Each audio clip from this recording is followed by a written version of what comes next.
Sir Paul, ano ang difference nung process nung harvest ng fingerlings kaysa doon sa hinarvest na pangbenta na grow out? Yung grow out, ano, di ba papatayin mo siya? Ito, kailangan buhay mo mailipat. Buhay na mailipat. Bale, ang gagawin nila dito, pipiliin lang yung mga malalaki sa sort out. Kasi Okay. may mga shooter eh, para pare-pare sila lalaki. Mm. Mamaya isa-sort out natin to. O, pwede tayo lumipat dito para hindi tayo mabilad. Excuse me po, Lin, ha? Hello. Oh. This is my daughter, nagtatrabaho. Hello. Sige sir, kwento mo kami anong mga crucial dito sa pag-transfer ng fingerlings. Gusto mo bang matuto ng agribusiness, crops, livestock and poultry, aquaculture, at ma-inspire sa mga success stories?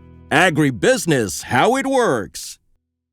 As a YouTube channel, Agribusiness features entrepreneurs, farmers, organizations, OFWs, investors. However, beyond our usual content and official endorsements, Agribusiness does not engage in other business dealings with them. While our viewers and featured individuals and entities may choose to pursue business deals with each other on their own, we encourage them to be cautious in doing so. Agribusiness Connect Year 3 sa August 8 na po yan sa Elements at Centuries. Ngayon po, open na po yung registration at meron pa tayong early bird discount hanggang end of May.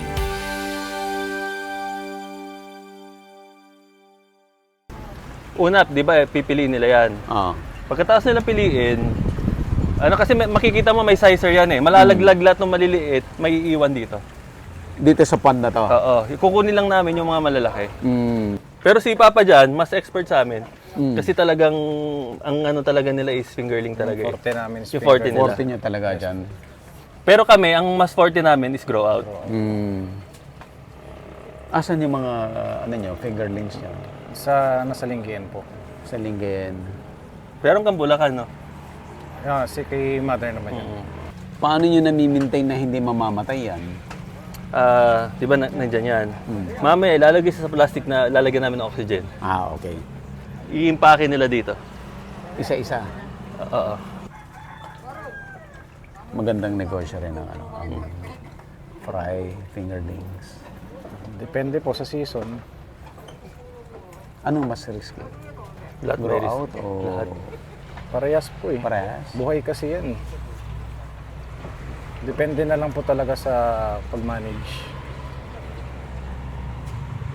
Kasi ganito, nagkakaroon ng tawag doon, domino effect. Mm. Pag yung grow out sector umaangat, aangat rin ng fingerling sector, aangat rin ng fry Kasi maganda yung negosyo eh. Lahat 'yan. Kumbaga para magkakaroon ng ng tawag doon ng hihigupin niya kung ano man yung kulang, hihigupin. Ganyan ang market eh. Kumbaga kung sabihin na nating may alon, mamaya mag-stabilize siya. So itong ililipat natin, gaano katanda itong mga fingerlings na to? Ilang edad? Mga na siguro yan, 1.5 months. 1.5. Maliliit pa. Kasi yung mga malalaking size, usually 12 pesos yun 13 pesos. Pero nakita nyo, pansin nyo kanina, 7 pesos lang yung presyo. Kasi hindi kami nag-stock na malaki. Kasi nga, nagkakakulangan ng fingerlings eh. Yan, anong ginagawa niya ngayon? Exercise na siya. Nalalaglag yung nalalaglag yung... Ayun na, linilipat yung Ayan, so i-scoop niya. Nalalaglag. Yung lahat ng lahat ng matitira, ililipat niya dito sa kabilang side. Ito na yung i-harvest. Ito na ililipat. Pare-pares na siya. Dati mano-mano pa lang yung paggawa na. Nung wala pang sizer, yan eh. Sino naka-invento ng sizer? Taiwanese technology yan eh. Taiwan. Oh. Tapos ngayon pati China na rin. China na rin, meron na rin. Oo.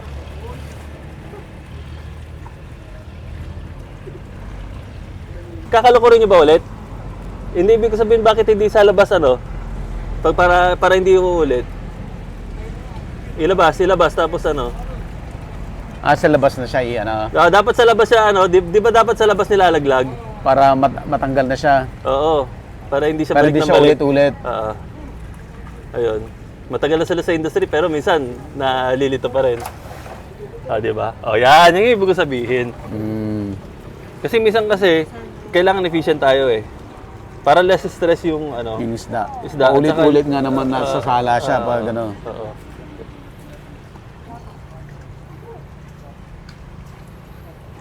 Siyempre yung mga sila, ilang taon na rin sila sa industry. Pero siyempre, ano pa rin anong tawag yun, hindi pa rin, walang perfect.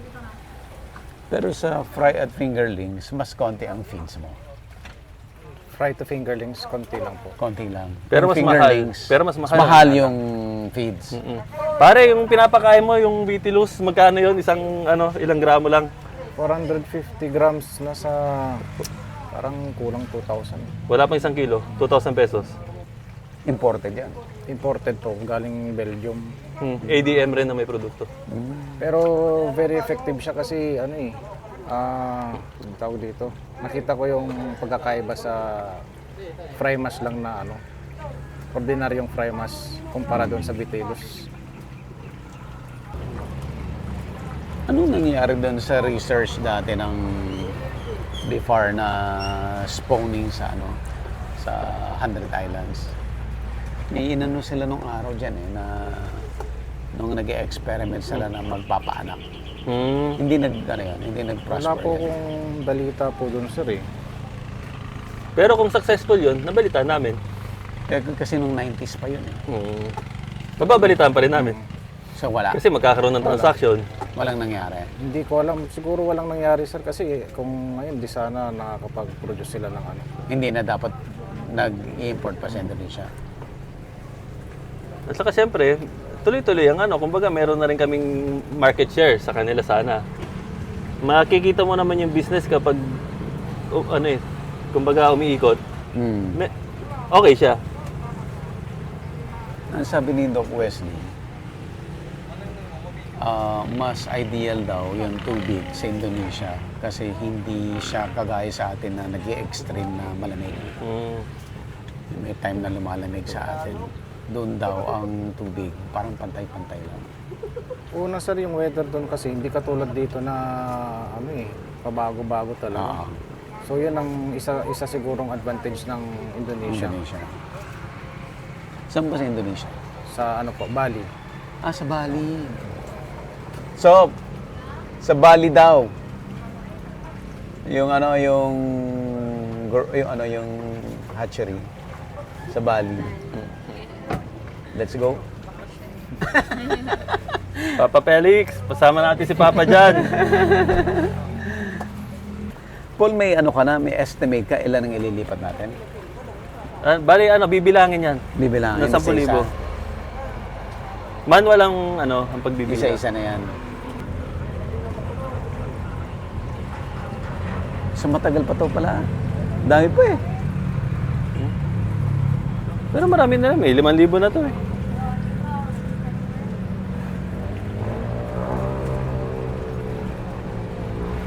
Ngayon, may nag-harvest pa ng wild.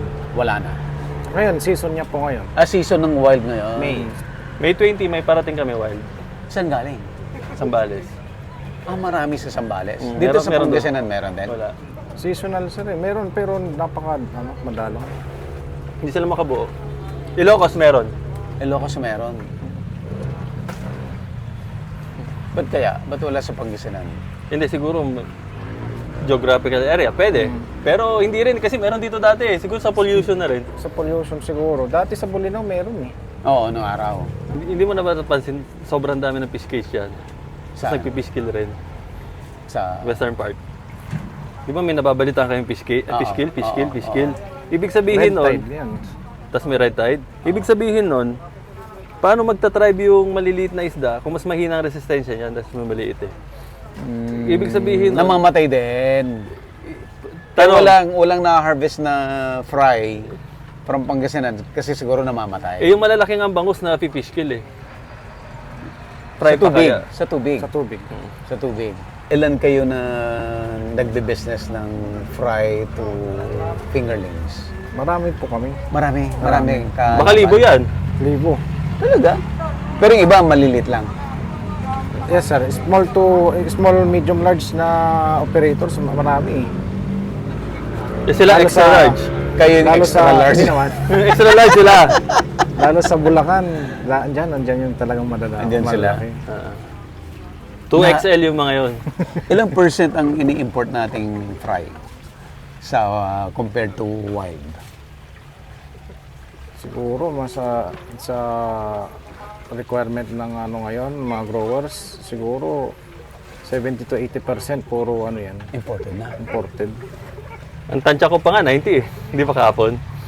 May Ang ganyan- Indonesia, ganyan hindi nag-grow ng bangus. nag-grow din pero konti lang sir. Konti lang. Ayaw nila, no? More on ano sila, tawag dito, mga high value na Ang mga ginogrow nila. sibas, lapu-lapu. Pati nga tuna daw, nagpapanak na sila ng tuna. Doon na. Pompano. Ewan ko kung may pompano na ngayon. R&D pa ata sila. Marami, no? Yung, si brother mo, most of the time nasa Indonesia o nauwi rin dito? Seasonal din po. Pagka ito, Pag season, ngayon, peak season, andun siya. Tapos pagka preparasyon na naman, last quarter ng taon, andun ulit siya. Para mag-check, gano'n. so hindi rin siya all year round. Hindi po. So magka-season yung breeding at saka yung wild, magka-season sila? Hindi po. Ang ano kasi, ang tawag dito, ang Indonesia kasi, kinoculture siya parang kumbaga, hindi siya yung natural way na nag-spawn eh. Hindi katulad ng local na wild bangus fry. Oo. Natural siya na ano talaga. Yun kasi talagang parang kumbaga ini-inject ng nag-inject sila dun sa Hormone. Opo.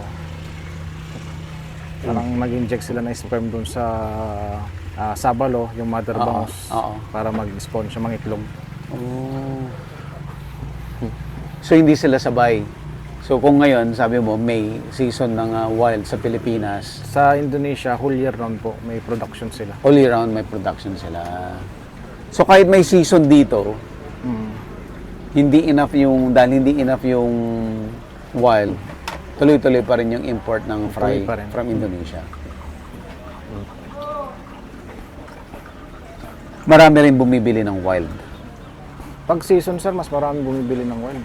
dahil Siguro pre sa survival rate, no? Hindi ganito, ang Indonesia at saka wild, pares na lang rin yan pag lumaki na. Okay. Pero ang ayon sa aming experience, for example, bumili ka ng 1 million na Indonesian fry. oh, Usually, pag ganitong season, sabi mo 50% o 60 ang nabubuhay. Pag wild, 80. mataas Ang ang survival. ng wild. 70-80. Kaya mas preferred nila yung wild kasi mas marami nabubuhay. Pero pag naging fingerlings naman na, okay naman na. Same na. Safe na. Depende na sa nutritional, kung pan condition, gano'n na. Maluwang yung yung nursery mo. Sa kanila din yun. Sa iyo rin. Hindi, lang, tawag doon parang sublease, gano'n, pinahiram, gano'n. Saan sa Lingayen? Yes po, silinggi yan. Ilang hektare? 32.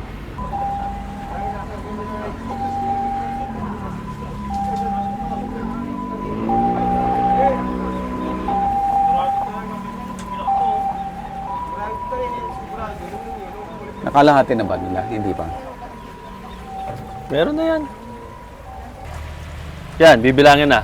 Nagbibilang na? Oh, itatali ni Papa RJ. Saan sila magbibilang?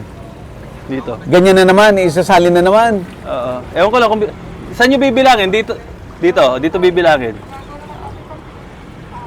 Tapos ba lilipat? Papakawalan na yung excess. Ang may iiwan dito, puro malilit na. Ang mangyayari dyan, dadagdagan ulit namin ng mga maliliit na ka-size na naman nga ulit. Oo.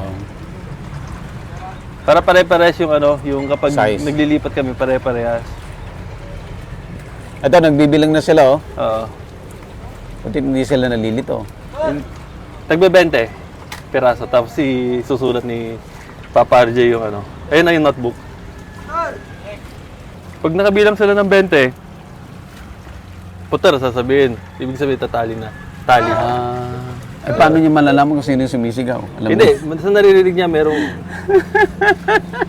skill eh.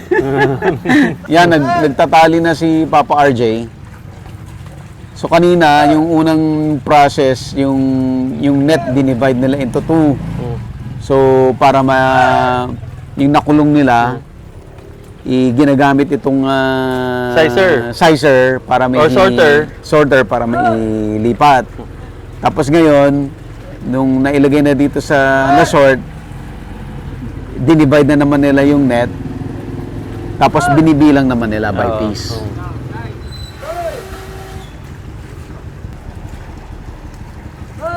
Ano ibig sabihin ng term? Puter, ibig sabihin ng tali. Parang Pangasinan term yung... Pangasinan dialect yung ano, yung puter. Puter means ano, tali mo. Skill din, no? Si Papa RJ, alam niya kung sino yung nagtuter. Alam niya kung sino yung puter. Gumaganon, sumisigaw. Para itali niya isa-isa.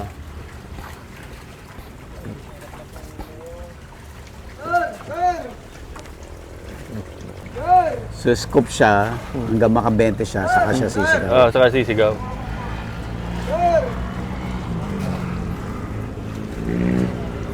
So, kahit hindi na tingnan ni RJ yung sumisigaw, alam na niya yung boses. Natatali niya.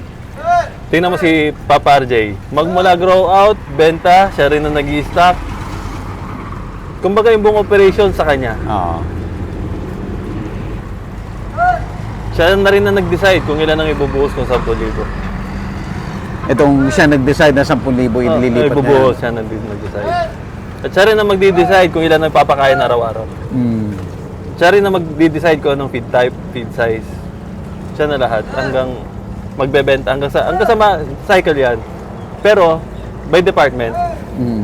Kumbaga dito sa farm, tuloy-tuloy ang operation mo, all stages, no? Kaya iba-iba yung manager. Ang tawag sa kanila farm manager. Meron rin siyempre yung sales manager, parang gano'n. Iba-iba yung ano, kanya-kanya sila ng trabaho. 2,000 na. Up to date. 2,000 na. Oo, 2,000 na. 2,000 na nailipat. So ilan pa? 8,000 ba? Nabibilangin. Layo. Hindi, makapal yun nasa ilalim yan. Okay.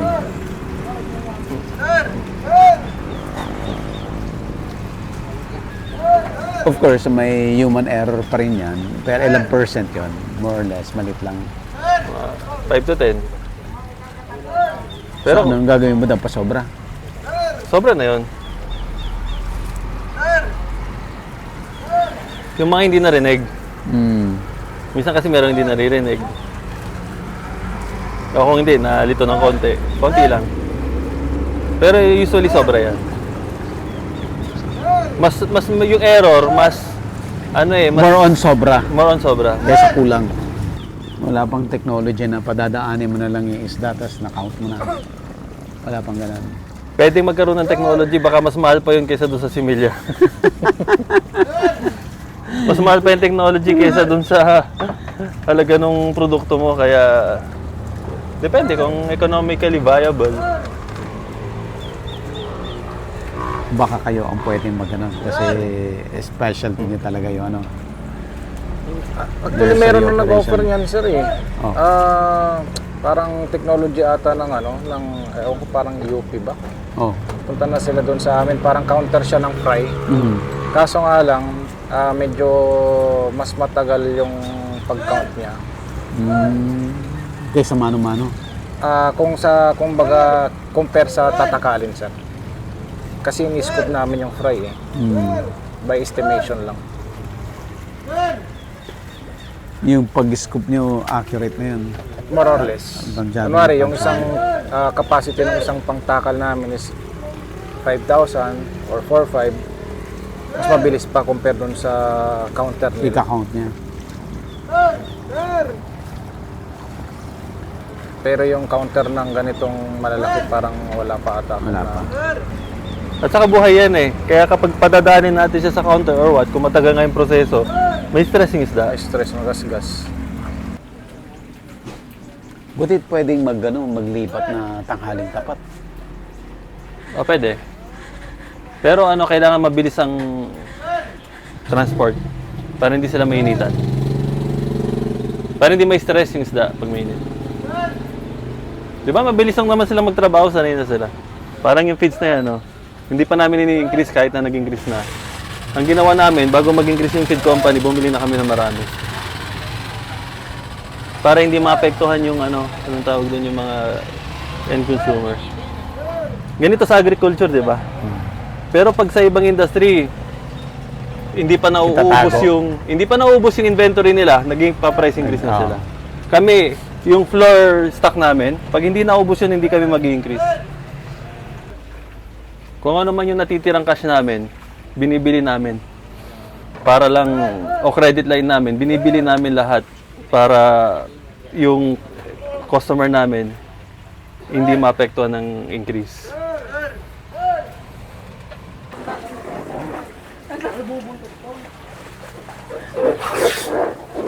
Ayan, Sir Chris, no? So, ito na yung binibilang nila kanina. Yes, sir. Yan na.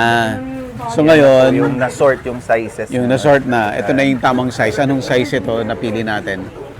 Sa 40, ano yun, 12. Ay, hindi. 12, 14. Pero ilang 70. inches yan? Normally, yung 12, 14. 3 3 inches. Yan. So, yan, nilalagay nila sa plastic, tapos lalagyan ng oxygen. Yes, sir. Tapos, ito ngayon yung Ita-transport natin. natin. Pabalik tayo kahapon. Yes, sir. Kung saan tayo nag-harvest, yung kabilang pond, Yes, sir. yung Yung prep nila kahapon. Yes, sir. Yung inaayos nila Yung dike, yun naayos yung dike. Yun ang ating lalagyan ngayon. Yes. 10,000 yung ngayon natin. sir. 10,000 yung Stocking ating natin. i-stock. So first batch ito, maya-maya another batch ulit. Yes, sir. Yung nandun sa kasi hindi sa sobrang init ngayon, sir. Medyo, tapos syempre, na na sila, medyo, tapos, Medyo stress na rin. Opo, medyo stress na rin. So nahati na to. Yes, Ito sir, na yun. natin. So yung Actually, mga kompleto na yan, sir. 10,000 na ito na yung 10,000. May malaki. Super Yeah. laki na nun. Kasama na sa isa. Juvenile na yan Mga panganay na lalaki doon. Kasi kahit na naman, sir, syempre yung pagsa-size, meron pa rin yung sumasama na. Yung mga naiipit sa gitna, hindi na rin halos basta. Pero mas sensitive i-travel ang malalaki kaysa sa maliliit. Maliliit. Yes. So mas posibleng mamatay yung sobrang laki. Yung ganyan, sir, alanganin na yan, mas lalo pag sa area ko na medyo malayo. Actually, na yan, pwede nang kainin yan, di ba? Oo, sir, pang boneless. Or kilawin. Yeah, oo, sir. Actually, nung una din yung pala, ang masarap sa kinilaw, sir, is yung maliliit. Yung maliliit. Yan, yung ganyang sizes. Kasi Yung yung laman juvenile. niya, sir, yung malambot pa. Oo. Not unless yung mga malalaki na talaga medyo makunat na, yan, mga parang talagang smooth pa yung laman. Kaya ganyan yung ginano nilang pang kilawin. So, Sir Paul, alas walang tigil ang trabaho dito sa farm. No? Araw-araw. Araw-araw. Araw-araw meron. Araw-araw may taong kumakain. Linggo, kahit linggo meron. Kasi yung bangus hindi pwedeng hindi kumain eh. Pero ang pinakamatrabaho na part is itong stocking at saka harvest. Oo. Yes, sir. Kasi ang mangyayari dito, may kahon na nag-i-stock tayo, may kahon na Ina-harvest. Nag-harvest. nag-harvest. Bakit tatlo ang department natin? Meron tayong Lingayen, may Binmalay, may Dagupan. Oo. Para if ever, kailangan na mag-stock ng isa, yung isang farm manager nandun sa kabila, mag-stock rin. Nagkasabay yung nila, ng tawag doon. Or kung hindi, yung isa nag-harvest, yung isa nag-stock. Para in a day, dalawa yung trabaho. Or pwede magsabay-sabay na tatlo. At pag emergency, kanya-kanya silang bantay ng area nila. Kasi dati kasi si father kasi nung araw mayroong mga 150 to 200 hectares. Siya lang. Siya lang. At ang farm manager niya isa lang. O dalawa. So, sa iba-ibang location siya. Iba-ibang The same location. location. So, yung Lingayen, Lingayen, Binmalay, Dagupan. isang ano, nasa isang ano lang, kumbaga nasa isang department o isang organization lang. Ito, hiwalay-hiwalay. Nung tayo na. Although, di ba, sabi ko sa iyo, mga nasa 75. Dati 200. Ibig sabihin nun, pati kung kailangan mo mag-evolve, kailangan mo mag-innovate ng na management mo. Parang nangyari yun, nagkaroon ng micro Hindi naman micro kasi malaki pa rin. Kumbaga nagkaroon ng Pero ang stocking density mo ngayon, mas malaki compared kay AirPods mo dati. Oo. Oo.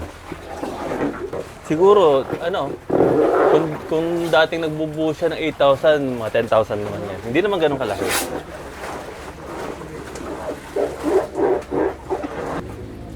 So, tapos sila nag-happy-happy kahapon. Ngayon, trabaho na ulit. Trabaho na ulit. Tapos bukas ako naman. Ikaw naman, Yeah, harvest ako din? Hindi sir, ako naman magpapasim. Ang stocking naman Saan bukas. ka kukuha ng Kay Bosun. Papayul. Isa-isang department na naman ulit. Sa kanya ako kumuha ng Ng similya. Ang start ng harvest ko, Ikaw talaga, parang kung tutusin, parang independent business talaga. You Oh, decide independent everything. talaga. Pansin mo, no? Na isa lang ang management, pero independent talaga. Kanya-kanya sila ng libro. Kanya-kanya lista. Ngayon ko lang ulit sasabihin, ang harvest ko, mag-start ako around May katapusan. June. Hindi, depende pa. Hindi kasi tinanong ko si Baro kung may harvest pa siya. May dalawa pa daw siya. Kaya sabi ko, sige para hindi ako... Yun yung department namin sa Lingayen. Under Papayul. Ibig sabihin nun, kung mag-generate ng cash, si Papayul, counterpart nila yun eh. Hindi muna siya mag-harvest kasi may papasok pa naman na pera sa opisina. Delay ka na naman. Kaya ko pang... Kaya mo bang mag-delay? Kaya pang... May mo utangan ka pa. At saka lalaki pa yung isda. Lalaki pa. Okay. Lalaki pa yung isda. Kasi yun ngayon, parang pinag-uusapan namin ni Sir Jan kanina. Anong tawag doon? Yung sa kilos. Pag malilit kasi, lugi ka sa kilo. Kaso yung presyo medyo maganda. Isa naman, maganda yung timbang mo. Kaso lugi naman sa kasi mura yung malalaki. Doon sir, bawal naka-shoes. Paa? At least slippers lang. Slippers lang. Kasi sir, hindi uso lakad doon. Puro by boat. Kung may lalakarin man sir, ito na pinakamalaki na to. Pinatambakan lang. Tubig talaga, yes, no? sir. Opo. Literal na isla yun eh. Yung lugar na yun. Ito sir, pag tinignan yan, ang luwag na niyang tingnan pagdating sa dagupan. Ang umiiwas yung motorboat. Kasi puno lahat eh. Puno lahat. Ganun, dahil Ng walang mga space yan. cages. Cages, ano ba Tagalog ng pre? Yung ganyan, yung pasabing, mga gano'n. Natural trap yan eh, ng mga Yung mga ganyan. Puno dun sir. Saka doon lang ako nakakita ng ilog is may titulo. Ilog. Titulo. May titulo. Ilog. Sa Dagupan. Oh, ilog, public land pero may title. Dito kasi, mahigpit si Mayor, regulated yung ilog.